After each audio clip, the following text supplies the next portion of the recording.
Imagine a world where images overshadow reality, where human experiences are reduced to appearances, and where our very existence is shaped by a never-ending cycle of consumption. Imagine a world where we can't distinguish between what's real and what isn't. What does that look like? A dream or a nightmare? Welcome to the third video in our series examining the negative impacts of entertainment in our lives. In this episode, we'll expand our perspective, exploring how entertainment doesn't only function as a pastime, but as a powerful political, economic, and social tool. To do this, we'll delve into Guy Debord's work, The Society of the Spectacle, a chilling prophecy about modern society that feels more relevant today than ever. Guy Debord, born in Paris in 1931, was a French Marxist, theorist, philosopher, filmmaker, and a founding member of the Situationist International, a revolutionary group that sought to challenge the alienation of modern life. In his book, The Society of the Spectacle, published in 1967, he developed a radical and visionary critique of modern society. His critique mainly targeted the influence of mass media and consumer culture in shaping social relations and human experiences. Let's start by defining what Debord meant by the society of the spectacle, as the expression could be misleading. Some might think it refers to a modern society with too much spectacles, such as cinema, television, and entertainment in general. You might also think that this is just a critique of the excessive emphasis put on events like the Super Bowl or music concerts. In other words, it could refer to a society where spectacles occupy a central place. However, the society of the spectacle isn't about that. Debord says, the spectacle is not a collection of images, but a social relation among people mediated by images. The term spectacle refers to a society where images not only dominate, but also replace real experiences. It creates a superficial reality focused on appearances, designed primarily to distract people from reality. This ultimately disconnects them from themselves and those around them. The society of the spectacle is a new form of society. It's a new mode of living and perceiving the world. To make it easier, you can see it as a new political regime.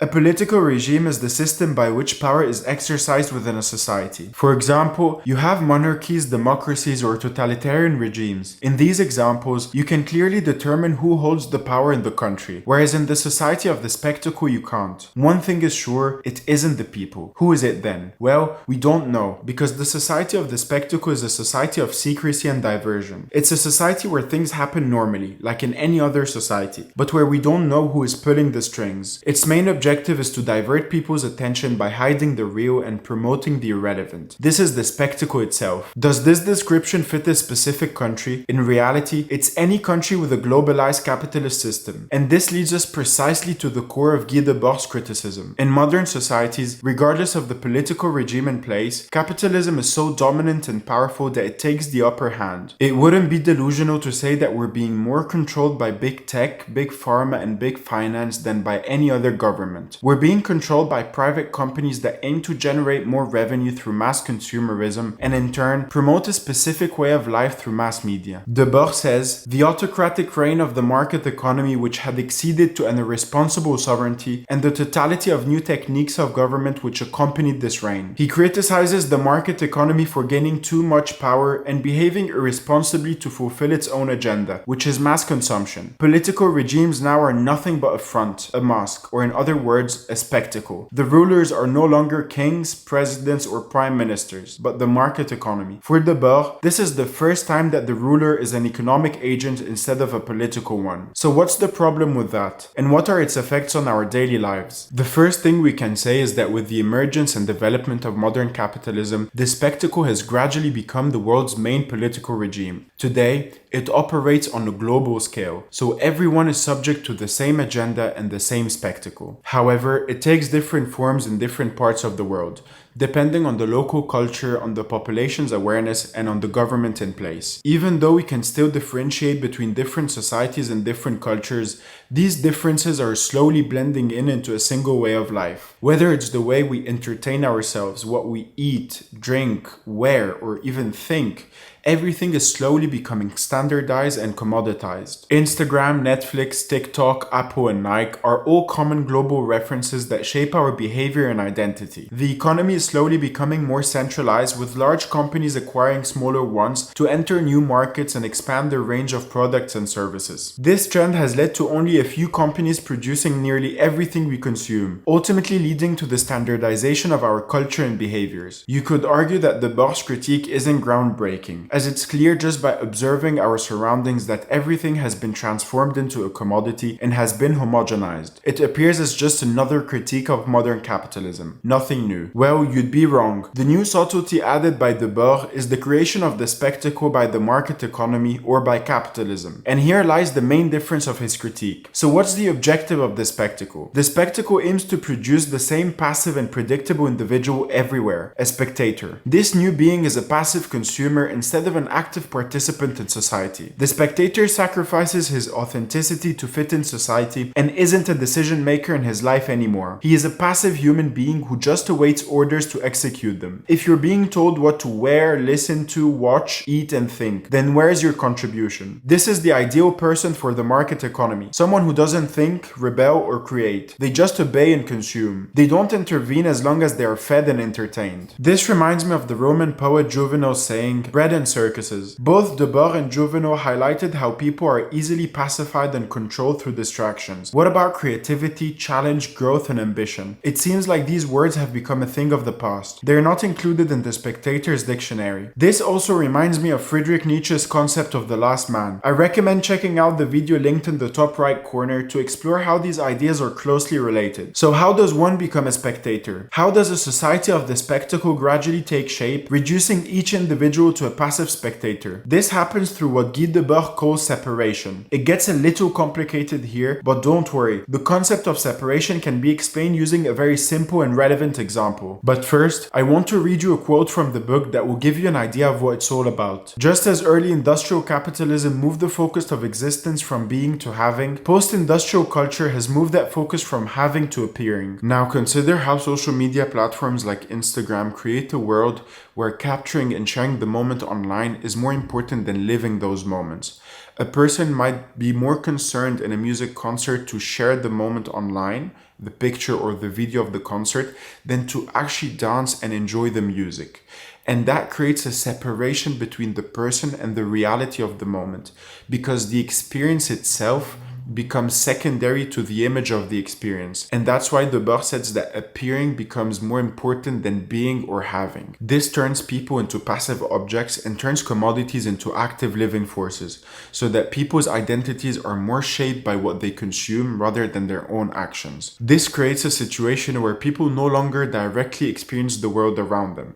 Instead of experiencing life firsthand, people create and consume prefabricated images and narratives presented by social media, consumer culture, and advertising. Where the real world changes into simple images, the simple images become real beings and effective motivations of hypnotic behavior. The spectator builds their identity by absorbing a stream of images created by the spectacle. Rather than forming a genuine sense of self, they rely on these manufactured images, allowing their identity to be shaped entirely by external and superficial forces. We can go on forever talking about similar examples in politics, news, and cinema. When you add them all together, you create an alternative reality where nothing is relevant or true. This creates the perfect environment for separation and disconnection from our own experiences, from each other, and the reality of our lives. For the first time in human history, realities are not lived but contemplated, like a movie on a big screen. And a reality that is contemplated is no longer a reality, it is a spectacle. In the society of the spectacle, people are condemned to live in isolation. They don't share the same reality anymore, as they are divided by an ocean of images. This ocean not only separates them from others, but also from their true selves. So what is the origin of this ocean of images? And what is its ultimate goal? To put it simply, the false reality governed by images facilitates the work of the capitalist system. The system gives you the illusion of having free will and choosing what you consume, but in reality, everything has already been decided for you. This has inversed the historic tendency of creation and consumption. Instead of the system producing what people want, it starts producing what it wants the people to want. Hollywood creates a false reality in the studio and then people ask for it. This starts with what we wear and eat and continues with everything else, even how we behave and perceive the world. Hollywood, Disney Plus, and Netflix are not simply entertainment methods or streaming platforms. They are conditioning machines. They are carefully modeling and creating the people of tomorrow with specific ideologies and behaviors. The perfect example of this conditioning happened in 1929 when when Edward Bernays, known as the father of public relations, persuaded women to smoke by linking cigarettes to women's liberation. Cigarettes were labeled torches of freedom to symbolize independence and were associated with feminism and empowerment. We will explore this in detail in the next video. In all its specific forms, as information or propaganda, as advertisement or direct entertainment consumption, the spectacle is the present model of socially dominant life. It is the omnipresent affirmation of the choice already made in production and its corollary consumption. In simpler terms, the spectacle gives the illusion of free choice when all we're doing is obeying, confirming, and consuming. So you might ask, in what way is the society of the spectacle a much more profound phenomenon than advertising or propaganda? The main difference is that the society of the spectacle goes much deeper into her life and identity, blurring the fine line between reality and the world of images. Advertising aims to promote a specific product. Propaganda aims to promote a specific idea. But the spectacle aims to promote a new form of human beings, a passive commodity. The spectacle includes all these methods to promote its false narrative. Instead of going on a quest for truth and forming your worldviews and beliefs from your personal experience, you passively accept this false narrative through social media, ads, and movies. This isn't without consequences, because taking on a social role prefabricated by the spectacle inevitably means giving up on being yourself. It means giving up on being an active participant in the world, experiencing their reality, thinking for themselves, and shaping their destiny. In the society of the spectacle, images are not simply forms of entertainment. On the contrary, they are the principal means by which reality is constructed, manipulated, and disseminated. The spectacle is not only a political or economic system, it's also a set of techniques for alienating the population, promoting a specific agenda and a way of living. So what's the solution to all that? Firstly, it's to develop a critical awareness of the spectacle and its mechanisms. By understanding how the spectacle operates, you can begin to resist its influence and consciously alter your behavior. This shift involves transforming from a passive spectator to an active participant. Question the images and narratives presented by mass media, the news, and advertising. Educate yourself and create your own philosophy that dictates how you want to live your life. A life where you're not only the main character but also the director. Cultivate your passions and interests and don't be afraid to stand out. Embody a force for good by interacting with people based on their true character, rather than superficial appearances. Don't waste your time on the unreal and the irrelevant. Guard your time and only invest your energy into meaningful pursuits. Be intentional about the media, products, and experiences you consume. Prioritize those that align with your values and contribute to your growth, rather than those imposed by the spectacle. By immersing yourself fully in life and inspiring those around you to do the same, you become an agent of change, promoting authentic connections and experiences. Being a nonconformist isn't simply to do the opposite of what the spectacle wants. It's to live life on your own terms in a world shaped by appearances and conditioning. Let me know what are your solutions in the comments. Thank you for watching.